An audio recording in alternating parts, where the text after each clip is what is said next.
Welcome to the Coffee with Karen podcast, a weekly chat show discussing everything from holistic health to current affairs from a mental, physical and spiritual perspective. Get your weekly cup of positivity with a sprinkling of woo-woo. And welcome. So we are live for this week's A Coffee with Karen, a cup of positivity with just a sprinkling of woo-woo. This is where I interview a variety of different coaches, consultants, therapists, healers, who are all out there helping people either from the mental, the physical, spiritual perspective, or any combination of those three. So obviously, as the new owners of Meatwave Radio as well, a lot of these coaches will be hosting their own shows. We are really aiming to raise the vibration, really, one vibration at a time. So, well, Bev, if you'd like to share with the audience a little bit about who you are and what you do. Okay, so as a relationship coach, very briefly, I help people actually get what they want, give their partners what they need, and then learn to cherish the deeper closeness that healthy giving and getting bring. As you know, every relationship actually has a phase of harmony, rupture, repair. And that can happen in the space of a conversation over and over again. It can happen over the space of decades. Very often we're not taught from our families of origin what repair actually looks like. And when you spoke about the woo-woo, what really appeals to me, because this is what I see in my work, sometimes when I give people the tools, for instance, just one tool that I'll share with you, under each complaint, under every complaint is actually a request. And sometimes I hear people say, so instead of like, you never take the garbage out, let's just say, could you take the garbage out before we go to bed? That really makes me feel that much calmer. Is a different experience. It's a different invitation to you never do what I'm asking you to do. And the woo comes in because so often I hear from my couples, it just doesn't sound natural to speak like that. But our natural way of speaking, what we've cobbled together from watching our parents, teachers, is not always very helpful. It doesn't draw us closer together. It actually pulls us apart. So that woo-woo that you speak about, I call mindfulness, relational connection, if you like. Where, we've got to bring things up sometimes to a different consciousness to get to connection and break the trance of certain strategies that we think are drawing us closer, but are actually just losing strategies and don't draw us closer together at all. Oh, absolutely. And it's interesting when you're talking about relationships, I suppose everything in life is a relationship, not just partners, people who are married, but relationships with your children, relationships with your parents, relationships with your co-workers. Everything is a relationship. So this is going to be the same there. And I suppose it's down to, now again, obviously you're not on this side of the planet, but we're going to have the same or similar conditionings that's been going on, like you say, from back in school or listening to your parents or listening. And because we're such habitual creatures, we will regurgitate things that we've heard in our past because it's automatic. So you saying that, people might say that feels unnatural because we've just been conditioned almost to say the more negative things or say things in a sarcastic way. Would you agree with that sort of statement? Yeah, well, as you speak about that conditioning and that automatic, you use the word automatic. So I often say we have a knee-jerk reaction. Our partner, and as you say, it's every relationship. And often you find these patterns go with all our relationships. So let's say I'm triggered and my knee-jerk reaction is to withdraw. I'm not speaking to you now. We want to take that to what I call second consciousness, to pause a minute. Can I just hear what you said? Can I either make a request? Could you tone it down a little so I can hear you? Can I think, is anything you said true about me that I need to just pause and take that in a minute? Do I need to take a a healthy break and tell you I'm coming back, not just to walk out the door and now we're done, but you know what? I'm feeling I'm not going to say kind words. I need to take a 20-minute break, but I will be back. That's what I call that second, going from knee-jerk or automatic, which doesn't draw us closer, to second consciousness. Remembering that the person I'm speaking to is not my enemy, that the person I love, remembering love, or the person I'm living with, or my boss who I might want to speak more kindly to, or my co-worker, or my child. So it really is about, I mean, the people react. I feel that people react, like you said, it's that initial reaction which isn't good, and it is going to be something that's a program that has been running for so long. And I suppose it goes back to, you know, all the old sayings, or the sayings that your mum would say, or, you know, go and take 10 deep breaths, or go and count to 10, or because then that is getting us to breathe, maybe stop the overthinking, calm, and then the natural, and that's what I call the woo-woo. It's when we practice our unthinking, the real thing will sort of come to the forefront. Right. So you said some beautiful things there. Number one, these reactions come from a younger place in us. I call it the adaptive child. The adaptive child part of us is it's an intelligent part that adapted to the abuse, neglect, trauma that was going on in our lives as young children. Now, I'm not necessarily speaking about major traumas. It can just be our parents aren't always able to receive us in the way that we need to be received. So we created an intelligent function, then we withdrew into our room, or we might have become silent. Whatever that reaction was, it was intelligent then to keep us safe then, but it's not working. It's maladaptive now. It was adaptive then it's maladaptive now. Because children want to preserve themselves, the adaptive child wants to be in preservation. The wise adult, the prefrontal cortex that's sitting here with me now, that's relational, that's nuanced, that I can see your perspective. And from that, when you jump to the breath, I always remind people our breath has been with us from the first moment. It's been with us through thick and thin. Let's just go back to that and take a pause and think, instead of being reactive, how can we respond responsibly? The ability to respond, to take in the information, what's going on for me, how do I feel? And then let me respond from that place.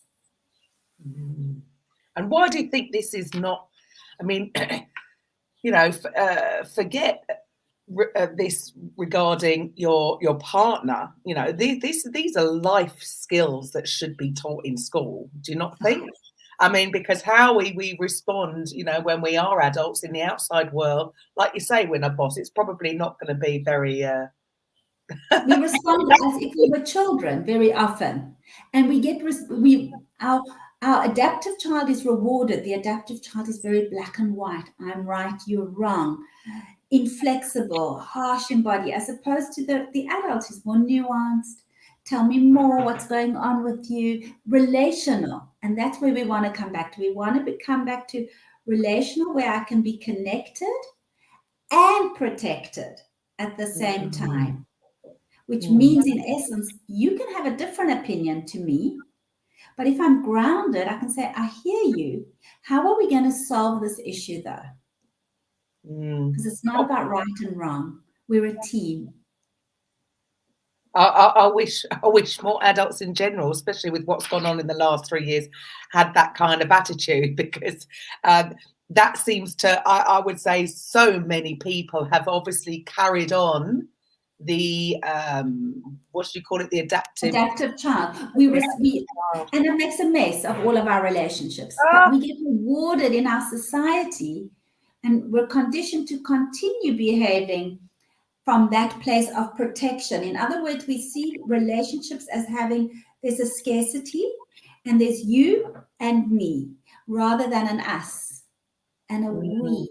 If we put our heads together, what we're doing now, we're creating a bigger resource than if I just came on and spoke by myself or you came on and spoke by yourself. We are wired to be relational and to be together.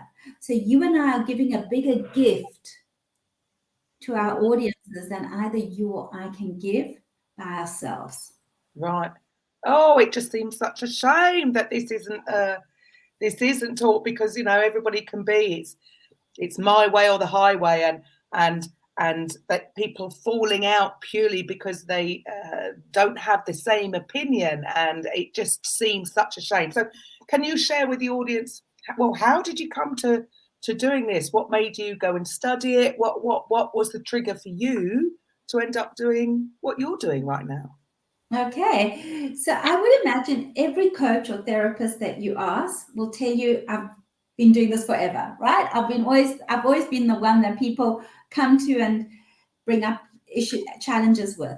The refining of it to the relational place, where that's where I work all the time. When people come to me, I only see challenges and joy through the relational lens. Came in my own. I had a challenge when my husband was ill for a year, the same time that both my parents passed away. So if you can imagine this hair standing up, well, that's what it did.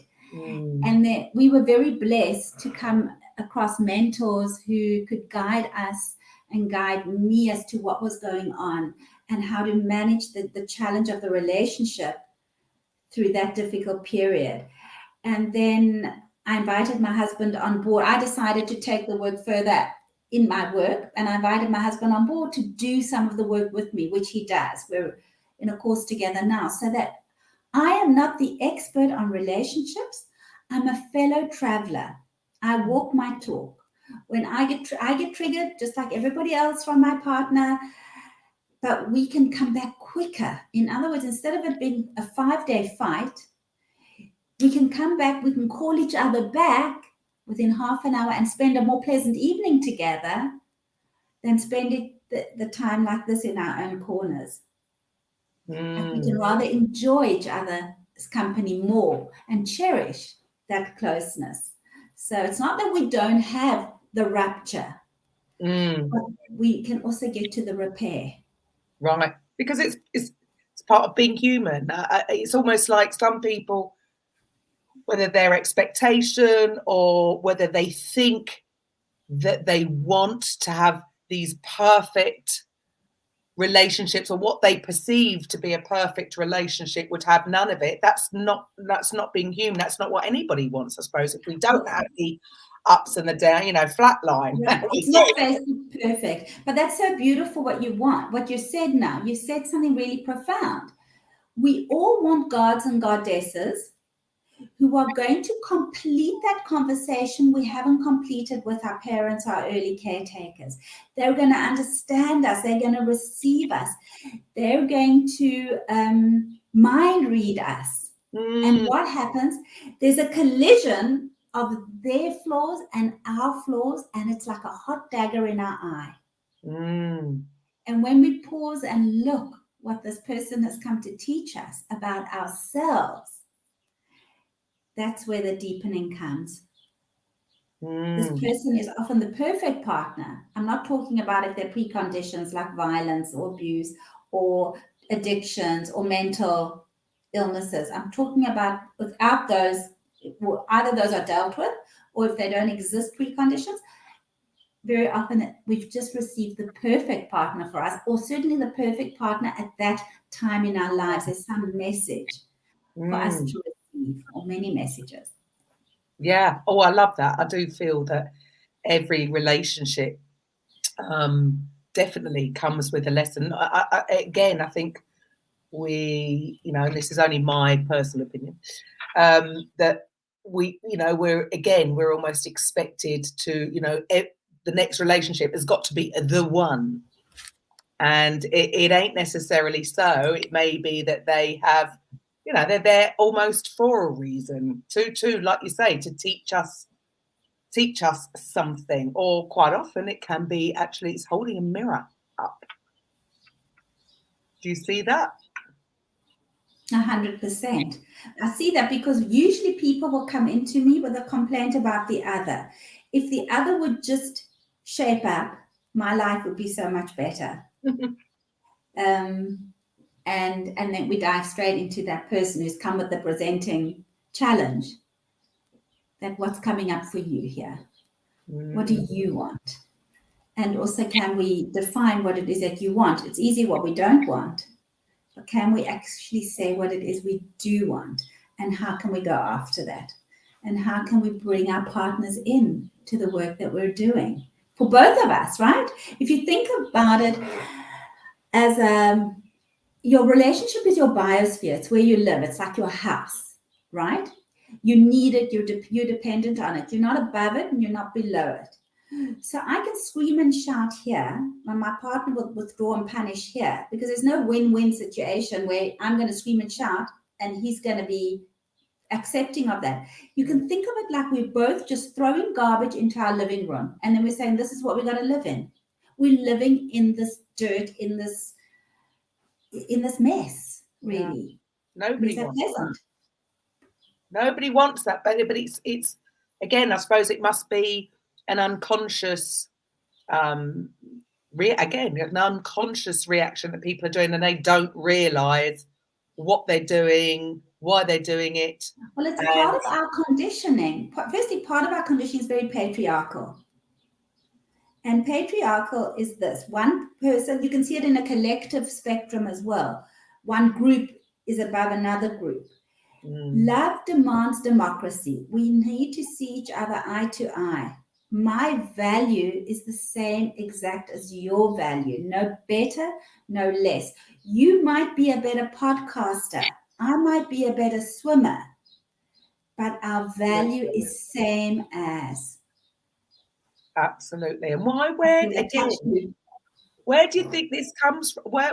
Why has this come up? Because, I 100% agree. There is so much, in other areas, not just relationships, but in, say, the workplace or whatever. Some people, just because somebody is even your boss or, the CEO of the company, we have this sort of hierarchy where people do, I don't know, look up to celebrities. I've never really understood that. It's like they're human being, just like me. They're no better, no worse. They might have more money or more irrelevant. I agree. Everybody has these different skill sets.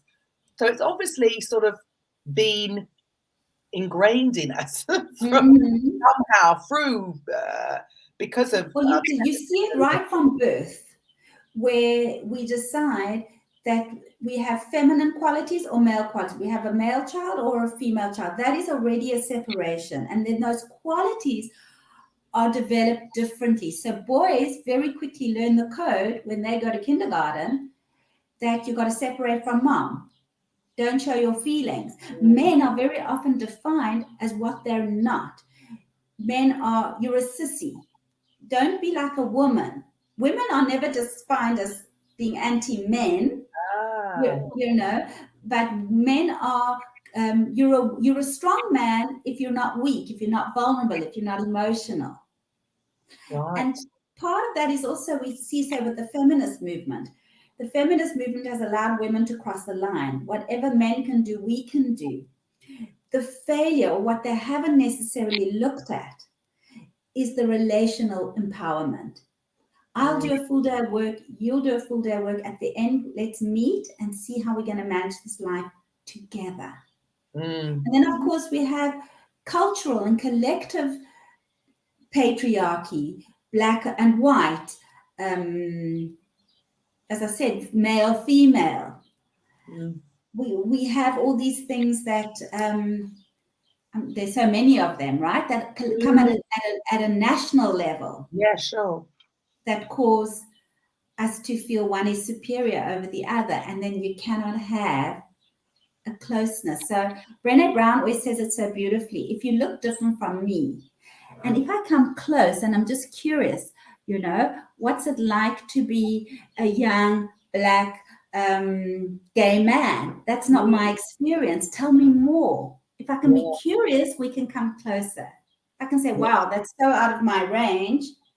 then that's when we pull apart. And if we can just come closer, so tell me more about your life. Yeah.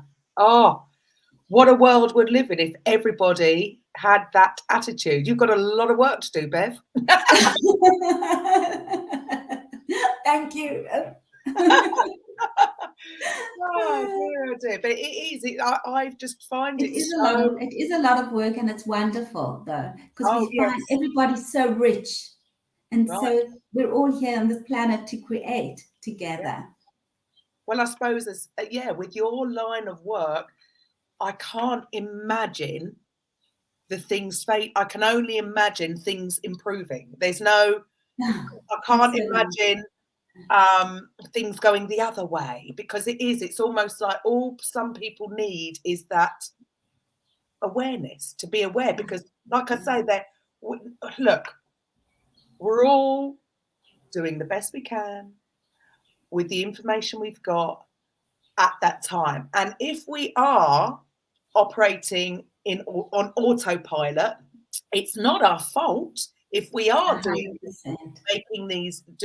having these responses, because we're just on autopilot from our parents, teachers, friends, whatever. So it's the moment that we become aware of, how the things that we're saying are having what sort of reaction that they're having and why. So it's having that understanding, and you have that aha moment. Everybody would want to, well, I would hope that everybody would want to take that on board. And I'm sure it's not going to happen overnight. It all takes practice, right? Because things have been conditioned, And it takes people like you and me who are bringing it out to the world. There is another way. We don't have to be on two sides. We can come closer. We can be more relational. We can all step into relational recovery if we so wish. And it does take, though, if you find your patterns you're having the same argument again and again with your partner, then seek professional help. Because again, instead of using just 2 heads for resources, you're now using 3. Yes. Yeah. And it is. It can. I mean, it can be as simple as that. Is we can have our own way of thinking, our own perception, and it will just take somebody else to offer. Sometimes that's all we need, isn't it? To have that outside perspective. And you realize that, oh, yes, that's not the right way. But it seems to be that so many people can get, and I don't know whether this is true or whether this is just a judgment, if you like, that as we get older, when people say, when you get older, you get more set in your ways. Have you found that as a truth, or would you say that is just going back to, well, the more it's been a habit? Right. So you said you put some pearls in there. That aha moment, therapy or coaching doesn't have to be years, because that aha moment, and then your brain is developing new neural pathways of behaving differently. Something is like, there is a different way to behaving in this relationship, or whatever it is. So that's something beautiful that you said. And the other thing is, I'm seeing older people like myself coming into therapy and being open to new ways. So habits, as you said, habits are wonderful things in that we wake up in the morning, we don't have to think about putting our feet on the floor, going to clean our teeth, getting in the car, buckling up. It's not a great thing when your habit is your partner. In other words, we don't actually have to have a conversation. I can really just complete the sentence. Or I want to ask you something, but I already know what you're going to say. That's where we want to break habits. And we do want to hear. Or we want to set the stage. Recently, I wanted to share something with my husband that I knew that somebody had shared with me, a family member. And I said, I wanted to share this interesting experience this person had, but I primed him. I don't want to hear a judgment about it. I just want to share this experience, which is so different from anything you and I have ever experienced. And it was received because I prepped him how I wanted him to receive it. I said, I don't need you to pass a judgment. This is what she's done. This is what she's chosen. I just want to share it with you. So Right. there was a preparation that didn't even become like, oh, that's terrible, that's an argument, that's amazing. There was no conversation to that degree. Well, that's quite that's got to be a really handy tool, because what you did there then was, it was almost like a pattern interrupt to him, because otherwise, again, the natural response, as we all do, I'll put your hands up. Somebody tells me something, I can almost automatically jump into a judgment. And so that makes sense. If somebody was to tell you first, it's going to make you stop and think first before you respond. Things like that. It's There are lots of little tips like that and tools that we can use to make our communication smoother, more in flow, yes, and more comfortable, and we can feel more received. Right. And well, just what you said there, we all have that need to be received, to be heard. Exactly. And I suppose that's what a lot of people in, say, call them difficult relationships or whatever, the issue quite often I see, maybe that's as a woman, maybe, but I'm sure it's the same for a man, that they don't feel heard. Women often say that they don't feel heard. What women also need to do, though, in addition to that, they need to be told they're heard and they need to feel heard. They also need to learn sometimes to tone things down and speak a little bit more gently and kindly. So there is work for women to do as well. Oh, I'm sure. Yeah, well, yes, there's yes, I'm sure there's still a lot to learn for both sides. Right. But so what made you go into this on a professional level? I just saw the magic in it of bringing people together, bringing couples who had fallen in love, and how could they stay in love? Today, the 21st century woman, she wants relationships that are going to last. They want relationships that are deep and going to last into the 80s and 90s, long walks on the beach, deep conversations. And we're not growing our men into being as relational. So instead of bringing women's demands down to men, we want to bring our men up and say, we want you to express yourself. We want you to show your vulnerable side. Tell us what it is you want as well, because that brings closeness. And another tip, and this is pretty controversial, I'd say, with most clients in the beginning, is not only to ask what you want, but to also say, how can I help you give me what I need? So let's just say, I'll take an example. You always say you're coming home at 7 and you pitch up at 8. And you say, oh, I know, I get so caught up in work. What can I give you that will help me get me what I need? So you might say, could you just send me a text? And then I'll remember to update you how much longer I'll be at work or when I'll be home. So and then I get a lot of pushback for that. Why should I have to ask? Because your partner isn't a duplicate of you and in your head, and they might well be involved in something else and forget the time or whatever. So it's just that's quite true with again, going back to any, I suppose what you're doing, it sounds to me like it is the same advice can be given to actually anybody, not just two people that are living together or married, because it is I found this with my own family. My daughter not working, so a lot of time to think and a lot of time on her own, then make a complaint about somebody else because they're not responding, and it's like, you're not in their shoes. I know they should make more of an effort, but at the same time, they're busy, lots of work, other stuff going on. It's a different thing compared to you're at home, you've got lots of time to think about things and worry about things, and so your perception of the reasoning behind why they're not doing what you want them to do could be very different from the truth. Does that make sense? It makes a lot of sense. And I always say, firstly, we cannot control or change anybody else's behavior. But what it sounds like to me, in your daughter's case, she doesn't feel heard. Yes. She just needs to be told, it sounds like it might be hard for you to be at home, or it might be hard for you that your friends are all busy. Yeah. And then we can go into the parental guidance. Would you like me to help you find a job? Or how can I support you through this difficult time? We always need to offer the listening first before we step into the advice. Yes. Yeah. Yes, something that I, again, automatically will go into. Right.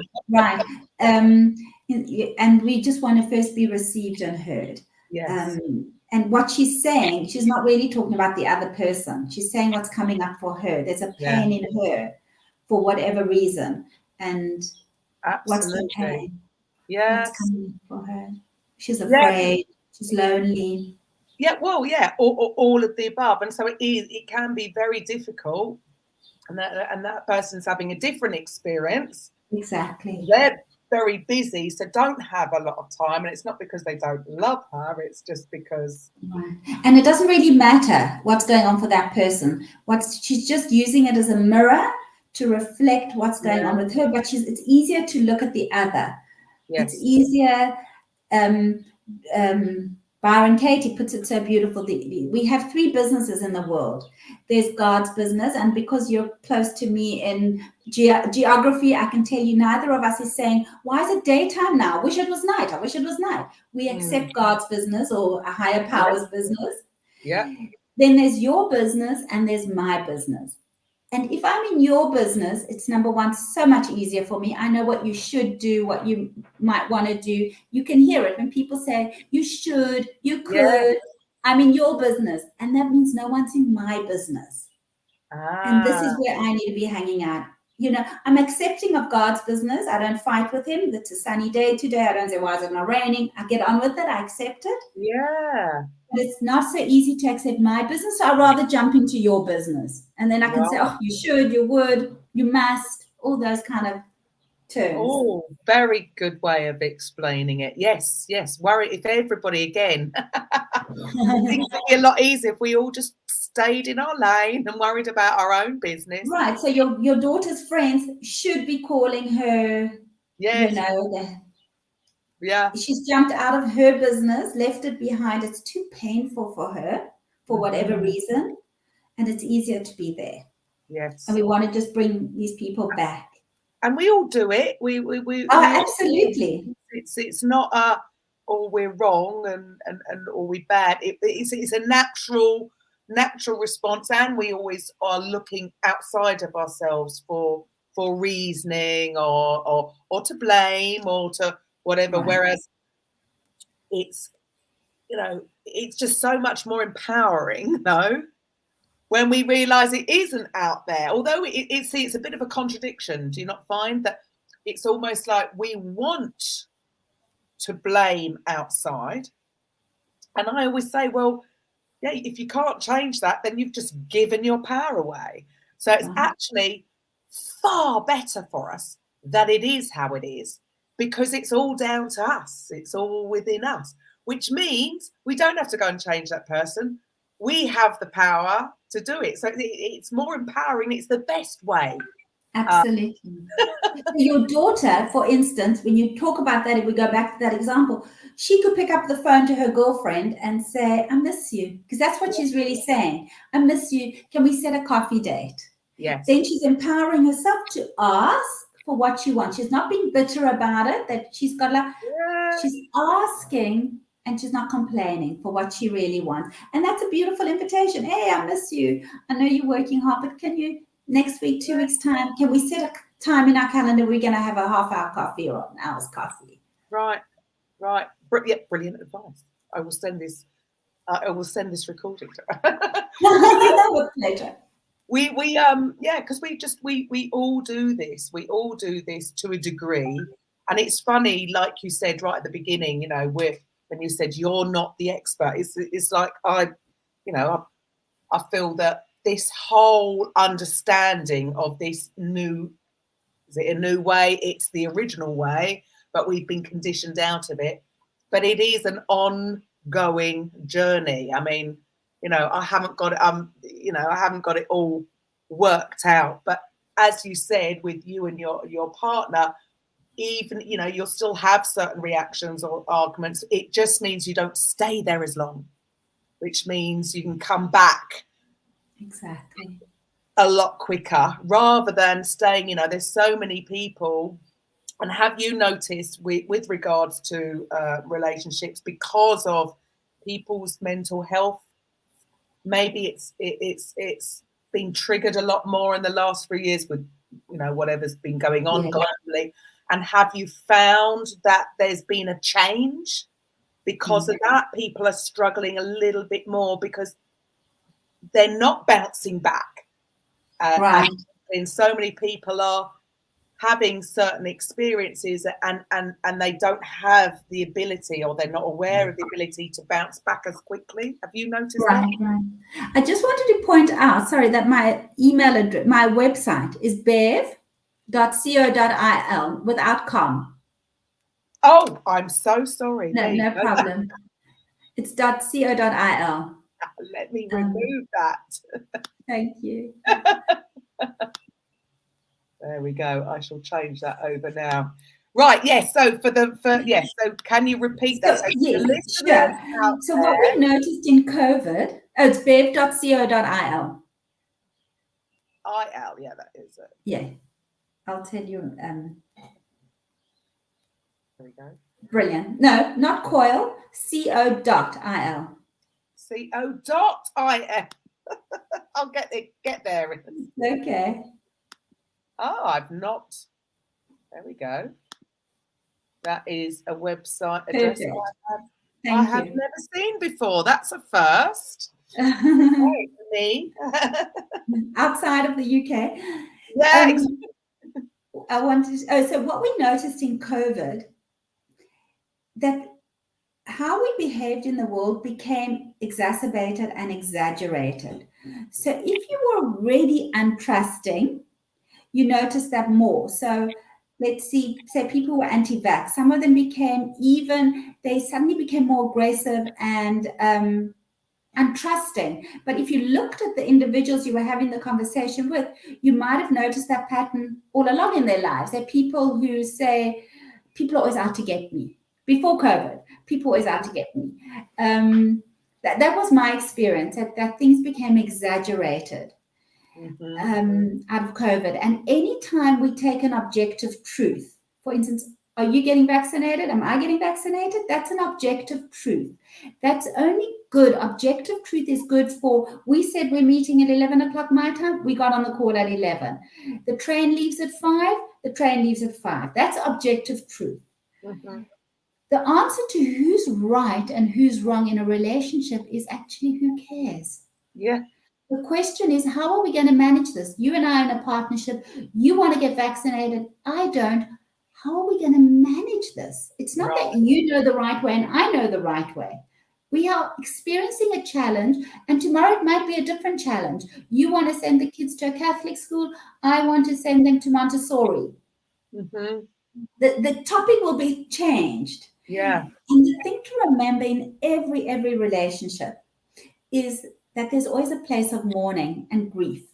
So you might, I know this doesn't apply to us, but I can't think of the English politics, but let's say in the States, you might vote Democratic and me Republican.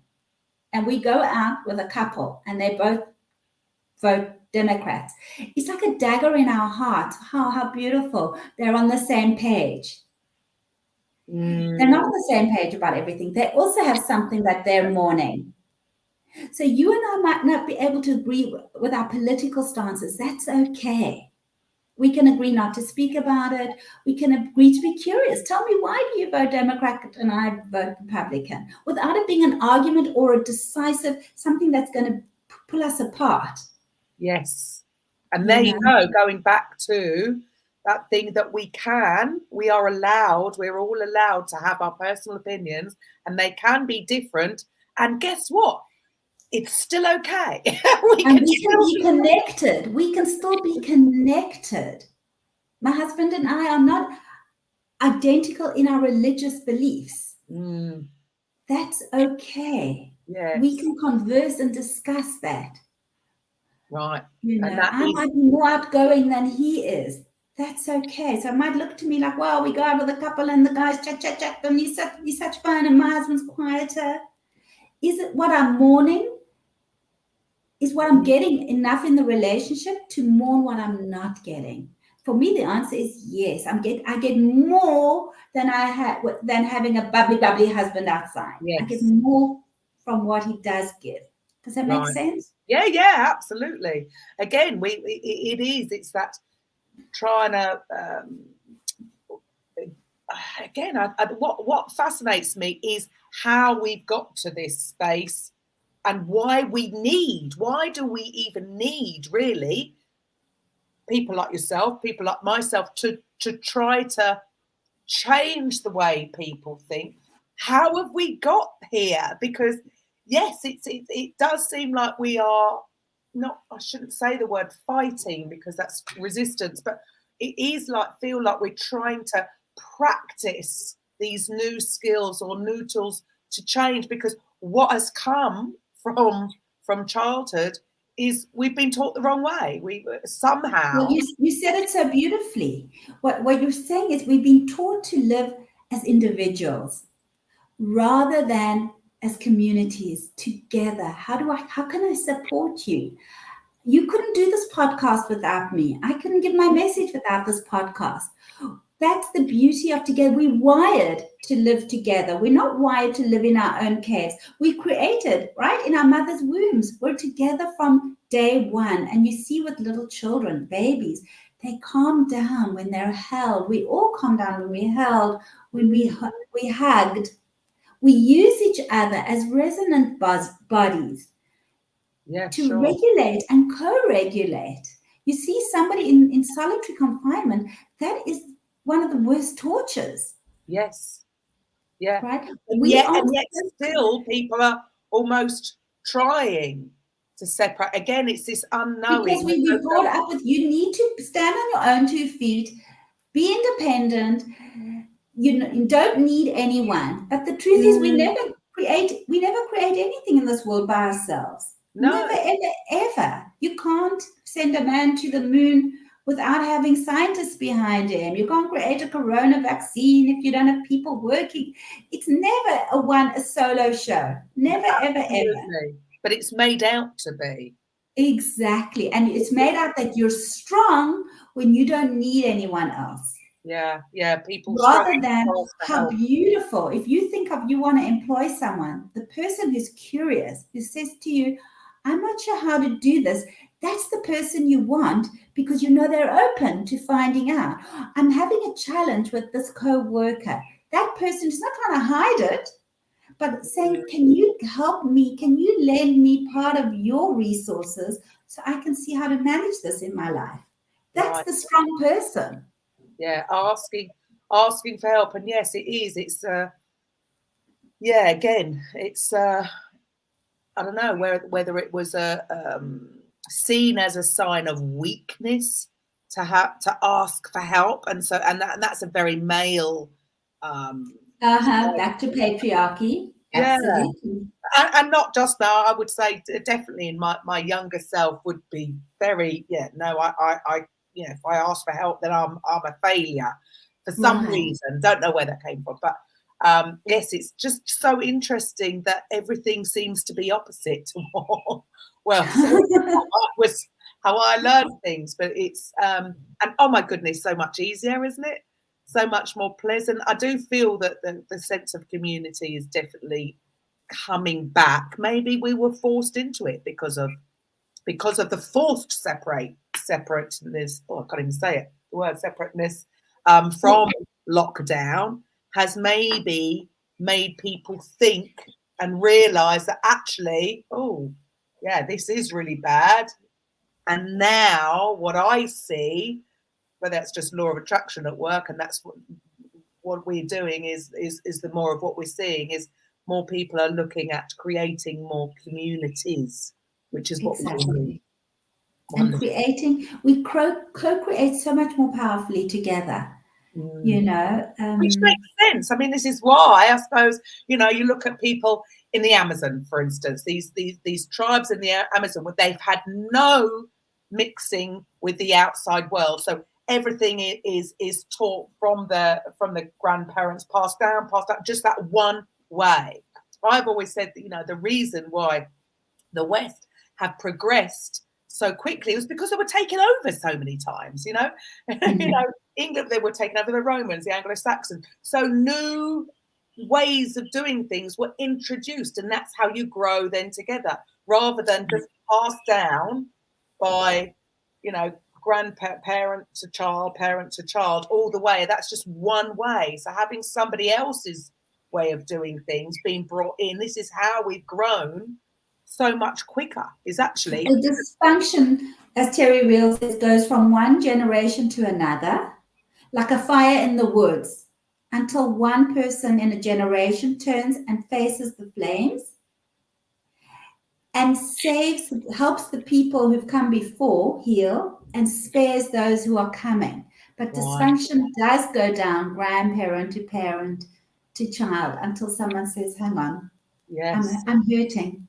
How can I make this better? Or I'm hurting my children. Yes. How can I make this better? I'm hurting my partner. This doesn't seem right anymore. Do you think, though, sometimes some people don't even realise that they are? Yeah. They don't realise how committed they are to their parents' way, let's say, or they're over-identified with one parent. And then, that needs to be highlighted. You know, a child who was beaten, let's say, might have sworn to himself, I will never beat my child. But what he's been taught two things. He's been shamed. So he's been shame-based. And if you think of it as a spectrum of self-esteem as a spectrum from shame to grandiosity, he's also been told, when you grow up, my boy, when you're angry, this is how a man behaves. And then their partners bring them into therapy because something's not working there. They're falsely empowered. Right. Yeah. Oh, so much to learn. So, I mean, how do people, you know, when they come to you, I mean, is that because one person in the relationship has decided, right, okay, things have got so, but we need outside help? How do so if there's any listeners out there, what would your advice be to them before things get to a certain stage to maybe come to see you if certain things are not working? Right. So when you notice that you're in a pattern, because usually I always say it's not because you're bad people, but you're in a pattern that's eroding, that's eating away at your closeness and intimacy like rust. When you notice it, you aren't able to help yourselves get out, seek outside help, because again, you're bringing in an extra resource. How can we look at this possibly differently? Because it's not one correct perspective. There's my perspective, there's your perspective, and then there's the coach's perspective. People see things differently. There's not a right perspective and a wrong perspective.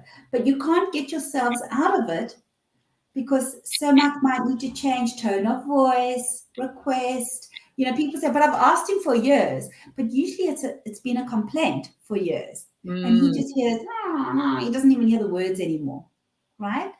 And then when you notice that your partner is changing and giving you what you want, to be able to receive that. Sometimes women especially can be like, but I'm sure he's going to go back to his old ways, even if you get 5%. Yeah. Yeah. Well, yeah, no, and no, it's never going to be one side is doing. We both have a contribution to this relationship and the way it functions. You know, I'm dealing with a love addict at the moment. And the research I'm doing around it is so interesting that you don't have a love addict as a standalone. You have a love addict within a relationship often with a love avoidant. And the addiction is happening in that dance between them. And it was interesting to me, like, because this woman came to me by herself that, she's a love addict, but she's not a standalone. She's in a context. Can you explain that a little bit more in more detail? So to the listeners, a love addict. A love. A love addict. I'm sorry. Yes, it's okay. So right, okay. So what is that dynamic there? Explain those two. Right. So she has a love object, I'll call it. That's her husband, right? Mm-hmm. And she keeps wanting to change to get his love. He's sleeping with other women. Okay. She can't understand what's wrong with her. So firstly, she's looking only at herself, and she keeps trying to change herself. She's had breast implants. She's changed the way she dresses. She happens to be a very beautiful woman, but in all ways of looking at it. And she's told me that was always, she was always said, people always said, wow, you really are beautiful. So physically, she certainly is already a very attractive woman. Right. And she'll try anything, even if it's unhealthy, to get him back.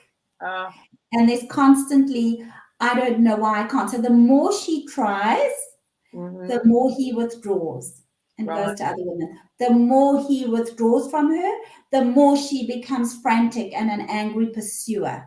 Right. And that dance continues. So if there's any kind of pattern like that you notice, and I'm not talking about, not everybody's a sex addict, but any pattern that you notice where the more you're doing something, the more your partner's not giving you what you want, and the more they don't give you what they want, the more you become like that, that's time to seek help and support. Yeah, sounds like it. Or I don't know, I think I'd give the wrong advice there. She's not asking me for advice. What the people are coming to me for, but they don't necessarily know this, but this is a behind the scenes, is I'm looking at patterns. I'm looking at, where did you learn this? Who in your family was angry? Who was angry with you? I'm looking for family patterns. People come and they think, like, I'm going to have my magic wand, but we look around this room, I don't have a magic wand anywhere hidden. I'm going to change the partner. Yeah. And then the relationship will be perfect. But that's not really what happens. What happens, well, there'll be an empowerment to the point that you want to be empowered. Yesterday, I said to a woman, what will happen if your husband doesn't shape up? And she clearly said to me, nothing. So then there's nothing more that I can do for her, because she's now told me this is as far as I can go. I just want to come and complain. So I'm not your therapist for that. I'm not the person you come to complain for 10 years. But if we don't have any leverage for him to change, then that's it. It's got to be a two-way thing. It's got to be a two-way thing. Otherwise, it is time. The what? It's got to be a two-way thing, because otherwise, then it is time to. Right, and you might, if you don't have, like, I'm going to take the children aren't going to be able to see him if he continues drinking. That's leverage. That might make him sit up. Right. But if there isn't anybody to give him that leverage or to take something away from him that he really wants, I can't be more ambitious for my clients than they are for themselves. A woman who says to me, there's nothing I will do if he doesn't change his behavior, our work is done for now. Yeah. Oh, it's a complex thing, but it must be very rewarding when you see that because of they've taken on board things that you've suggested and that make them more relational. They've taken on board what gets them closer to. I have a lot of slides that I show the inside, the circle of health, of a healthy relationship where I can be connected as well as protected. Not everything you say comes at me. Yes. Right. Love that. So to the listeners, even though, so if you haven't been watching and you didn't realise that I'd put the website wrong, so to the listeners out there that think, that they would benefit from maybe coming to see you, how do they come and find you? So they're welcome to come through my website. They can look me up on Facebook and DM me. And how would they find? Obviously, if they're watching the video, they can see all your links. But if they're just listening, how do they come and find you? Okay, so through my website is a good way. They could write to me. They could come to me through Facebook with a private message. So to the listeners, sorry. Sorry, I'm misunderstanding you. Yeah, yes, okay. Okay, tell me. bev.co.il. Yes, just because they can't see. So that's all I was trying to say. Oh, they can't see the website address. Yes, or they can send me an email as Bev, BEVEHR @gmail.com. Awesome. And to find you on Facebook, how would they find you on Facebook? Under Bev Joy Ehrlich. Bev, you might have to spell it out. Bev Joy Ehrlich. And how do you spell that? EHRLICH. Awesome. There you go. So anybody watching the video, you'll have all Bev's details down here and clickable links as well. And I'll answer questions in your group. You have a group. Is it in a group? Where will this podcast be in a group? Oh, no, not just a group. This goes out absolutely everywhere, on Spotify, on Apple, on iTunes, on Amazon Music. Right, but in a group I can answer the questions. If I see questions, you tag me. Yes, absolutely. Yes, it will be tagged in the group. It goes on Facebook, on LinkedIn, on YouTube, absolutely everywhere. Okay, and I will comment on all those. And if I can just leave your audience with one thing to contemplate. Mm-hmm. Is that there's nothing that harshness does that loving kindness won't do better. In other words, sometimes we use such harsh language between our ears and judgmental language that kindness would do the job so much better in accepting our human flaws. There's no such thing as being perfect. That's what makes us so beautiful, is that we're human. Oh, and we have flaws. Absolutely. Let's be kind and compassionate to ourselves. We are perfectly imperfect. Beautiful. I love that. I can use that better. Yeah. Again, it's just down to, we are almost contradictions, because some people, it's almost like they're looking for this perfection, which doesn't exist. They're very often controlling people, controlling in their relationships. Right. And when we just accept the isness, accept what is, the isness of what is, life. So we are enough as we are. I don't have to have curly hair. You don't have to have straight hair. We're just good as we are. Right. Wonderful. And that's actually perfect to end on, actually. You are all perfectly imperfect as you are. Everybody. And we're all worthy of love, and we're all, everybody can give love too. So thank you so much for your time today. Yes, fascinating conversation. And, it does relate to not just relationships like that. Is everything in life is a relationship, really. So all our pain and all our joy. Awesome. So thank you for your time. For the rest of you, I will be back next week with a Coffee with Karen. Bye for now. Welcome to the Coffee with Karen podcast, a weekly chat show discussing everything from holistic health to current affairs from a mental, physical and spiritual perspective. Get your weekly cup of positivity with a sprinkling of woo-woo.